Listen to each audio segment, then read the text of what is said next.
Imagine starting intermittent fasting and expecting calm, but instead, your kidneys spring into action. They begin working with surprising intensity, as if a hidden switch inside your metabolism suddenly flips.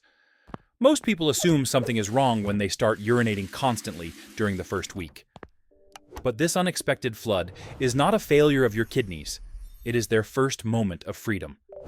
For years, high insulin from frequent meals has acted like a tightened valve, restricting sodium release. Harvard researchers describe this effect as insulin-driven antinatriuresis, a subtle but powerful retention. Every time insulin spikes, your kidneys grab sodium and water, locking them inside your circulation. It creates a quiet swelling, a puffiness many people never realize comes from hormonal pressure. But when fasting begins, the biology flips faster than people expect, often within just hours. Insulin levels fall sharply because no new glucose enters the bloodstream to trigger secretion.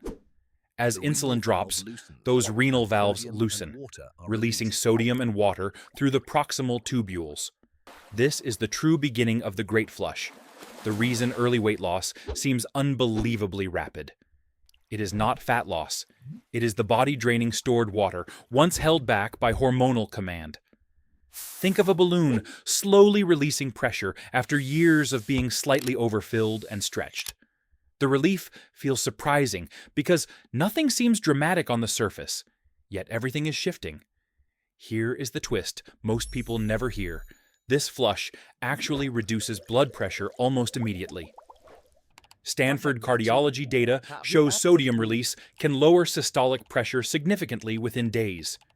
It is the body recalibrating circulation, restoring a vascular rhythm forgotten by modern eating patterns. But this early relief hides a risk that catches many beginners completely unprepared and confused. As the kidneys release sodium, they also release electrolytes that stabilize nerves and heart rhythm.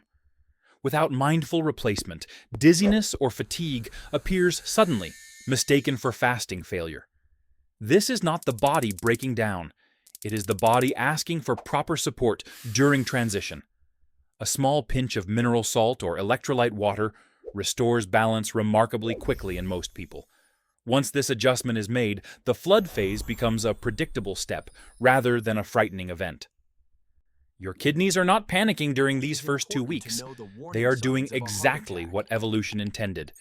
They are clearing the metabolic noise so your fasting physiology can finally begin on a clean foundation.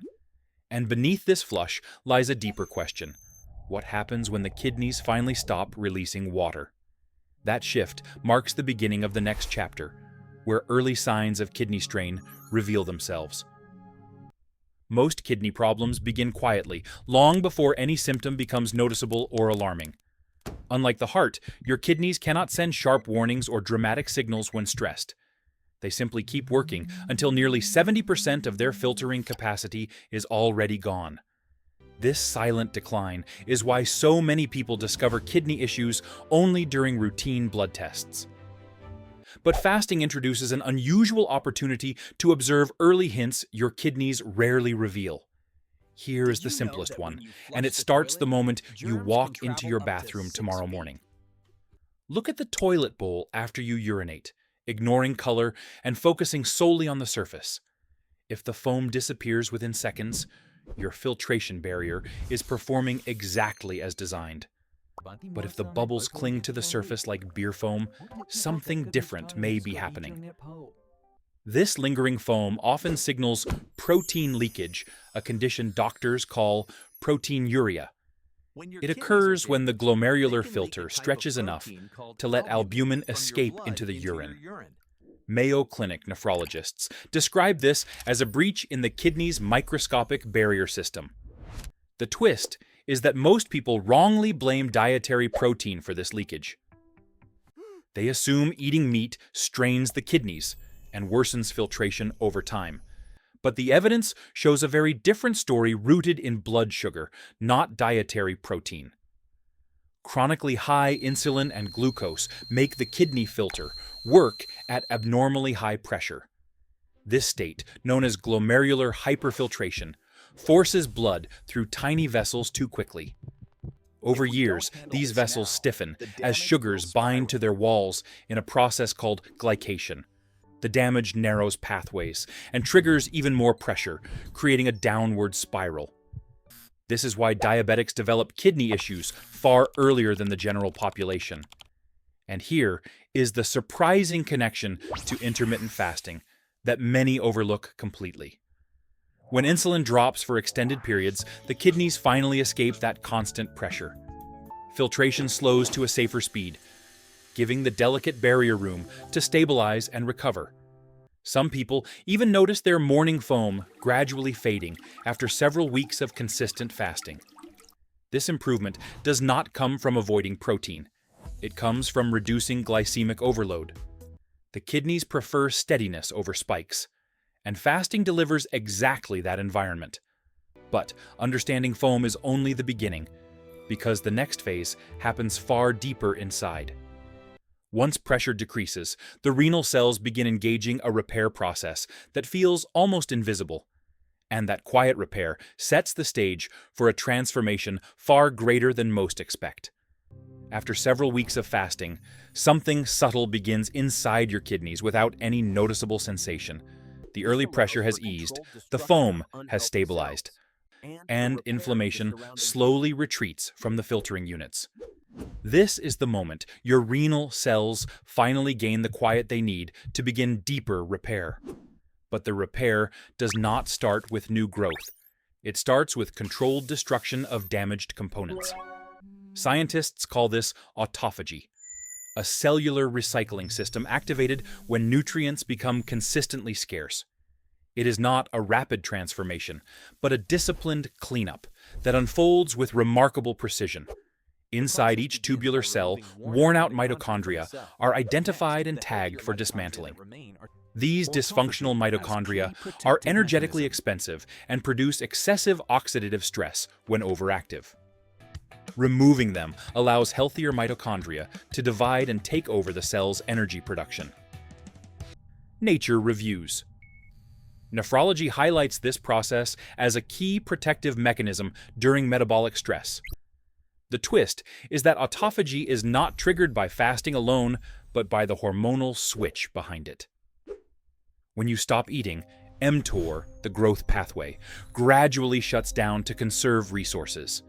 At the same time, AMPK rises, signaling every cell to begin efficiency mode instead of expansion mode.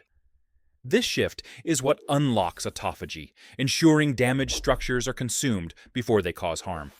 Over several months of intermittent fasting, the kidneys cycle through repeated waves of this cleanup.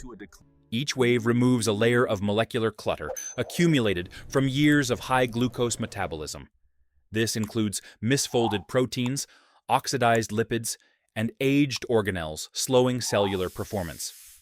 As these remnants disappear, the cells regain flexibility and oxygen consumption becomes more efficient.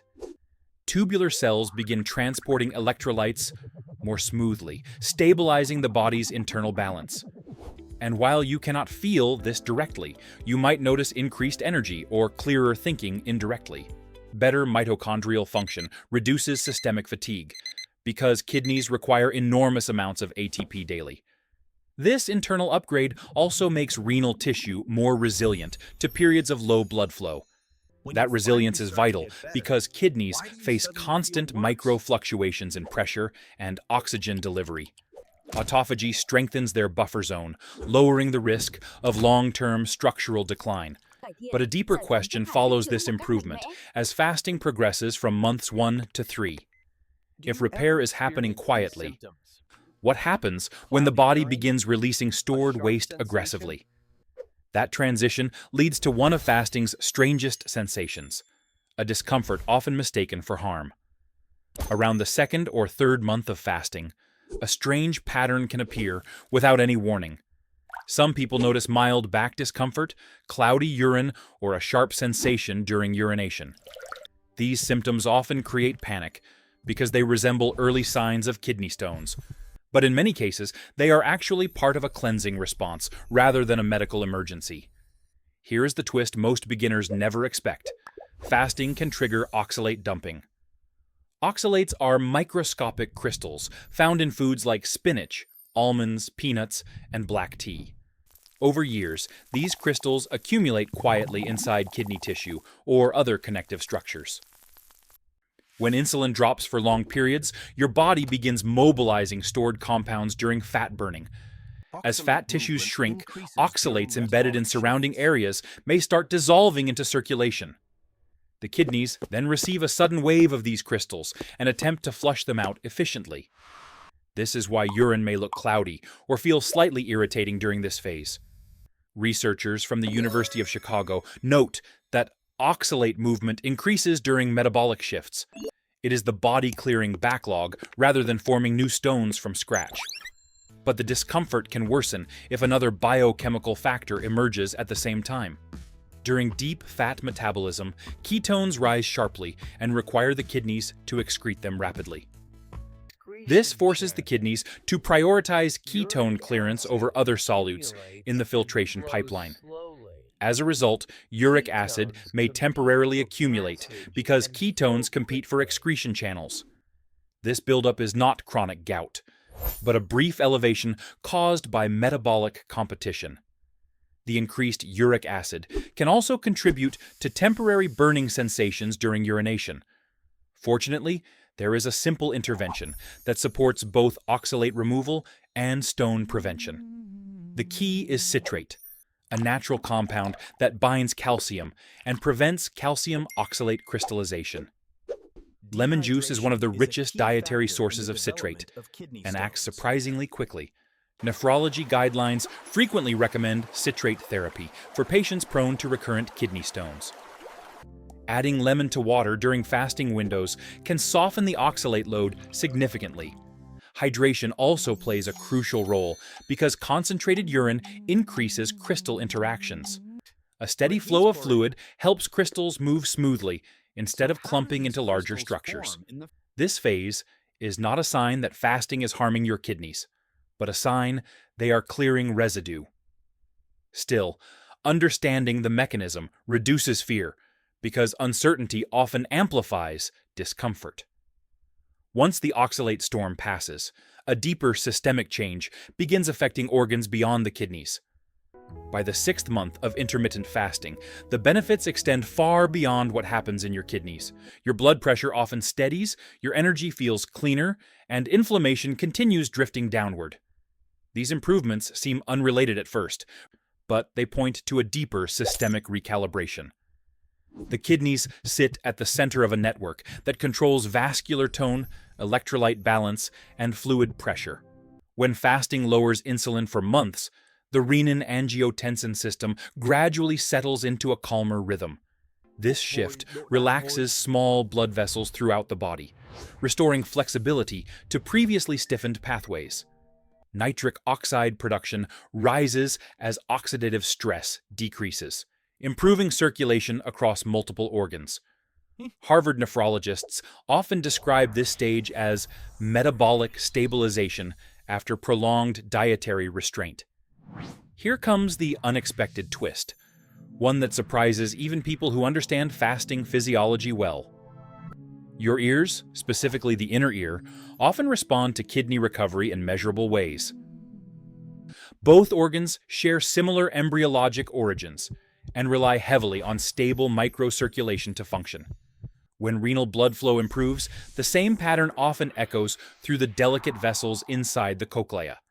This is why some individuals report reduced tinnitus or improved hearing after months of metabolic repair. It is not magic. It is microvascular consistency finally returning to a fragile sensory system.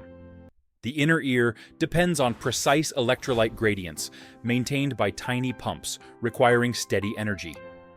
Fasting indirectly supports these pumps by reducing systemic inflammation and improving mitochondrial efficiency. As mitochondrial output rises, the hair cells inside the cochlea operate more smoothly with fewer disruptions. This change may manifest as clearer sound perception or a softer background ringing. But fasting is not replacing medication. It is removing the metabolic noise that strained these systems. At the same time, lower sodium retention reduces fluid pressure in the tiny chambers of the inner ear. This can ease symptoms in people sensitive to minor shifts in internal ear pressure. The kidneys and ears may seem unrelated, yet they reflect each other more than most realize. When one regains balance, the other often follows because their physiology depends on shared stability. This interconnected recovery becomes a quiet confirmation that your metabolism is truly shifting long-term. But with all these improvements, a critical question emerges for anyone fasting consistently. What boundaries must be respected to keep these benefits safe rather than risky? That question leads directly into the final chapter, where safety and strategy must align with biology. After 6 months of fasting, your kidneys have adapted to a rhythm they rarely experience today. Insulin is steadier, filtration is calmer, and inflammation has eased across multiple microscopic pathways. But reaching this point invites a final responsibility, understanding the boundaries that keep progress safe. Fasting is powerful, yet its benefits depend entirely on choosing the right context for your biology. Medical researchers consistently emphasize that kidneys tolerate intermittent fasting well in healthy adults. However, they also highlight groups for whom fasting introduces unnecessary risk rather than renewal. People with stage 4 or 5 kidney disease cannot manage electrolyte shifts caused by prolonged fasting. Their reduced filtration makes sodium loss dangerous and increases the risk of sudden fluid imbalance. Similarly, anyone taking glucose-lowering medications faces the possibility of severe hypoglycemia when skipping meals. The body cannot compensate quickly enough if insulin remains elevated from medication rather than food. Individuals with a history of eating disorders also fall into a category requiring specialized supervision. Fasting can unintentionally reinforce harmful patterns if done without consistent professional guidance. These boundaries are not restrictions. They are safety rails placed where physiology becomes unpredictable. For everyone else, fasting remains a strategic tool, especially when hydration is aligned with renal demands. This brings us to a simple formula that supports kidneys during extended fasting windows. A balanced drink prevents sodium collapse, stabilizes urine concentration, and softens metabolic transitions. Start with half a liter of water as the foundation for electrolyte distribution and fluid movement. Add a tablespoon of apple cider vinegar to support post-meal glucose regulation during eating windows. Include a fresh lemon slice to supply citrate, which reduces calcium oxalate binding inside the kidneys. Finish with a light pinch of mineral salt to replace sodium lost during the early fasting phase. This mixture is not a detox. It is a structural support for your filtration machinery. It keeps your kidneys steady, while fasting signals encourage energy shifts and cellular housekeeping. Hydration may feel simple, but it maintains the very pressure gradients your kidneys rely on daily. And with these elements in place, fasting becomes sustainable rather than a cycle of guesswork. 6 months is not the end of the journey. It is the threshold of a new metabolic identity. Your kidneys have demonstrated resilience, adaptation, and a surprising capacity for recovery. The next chapter belongs to you, shaped by consistency, awareness, and a deeper understanding of your biology. Hope this video was valuable to you, and see you in the next one. Esses. Goodbye.